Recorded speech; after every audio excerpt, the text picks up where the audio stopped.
Oliver Hudson was shocked to learn that he needed to process some trauma from his early years with Goldie Hawn because he considers her to be an amazing mother.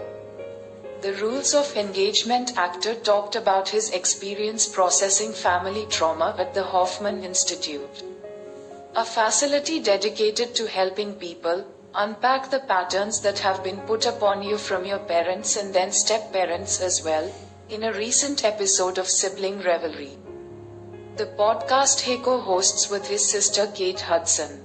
Hudson plans to work through his relationships with two father figures, his biological father, Bill Hudson, whom Hawn divorced in 1980, and Kurt Russell, whom Hudson has been with since 1983. I went in there thinking it was all gonna be about my dad, and then Kurt, my stepdad who raised me, Hudson said. But whatever that connection was, my dad who wasn't there. My mom was gonna sort of be easy breezy, because she was always the constant in my life. Hudson's Hoffman Institute experience was completely different from what he had expected. It totally flipped on its head.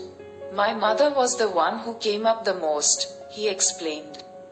My mother was the one that I had almost the most trauma about, interestingly enough, because she was my primary caregiver. And I was with her all of the time. So I felt unprotected at times. She would be working and away, or she would have new boyfriends that I didn't really like, he continued.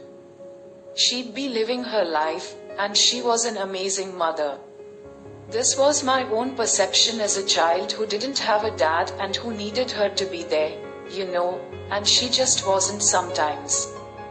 And she came out, at Hoffman, far more than even my dad, who wasn't there.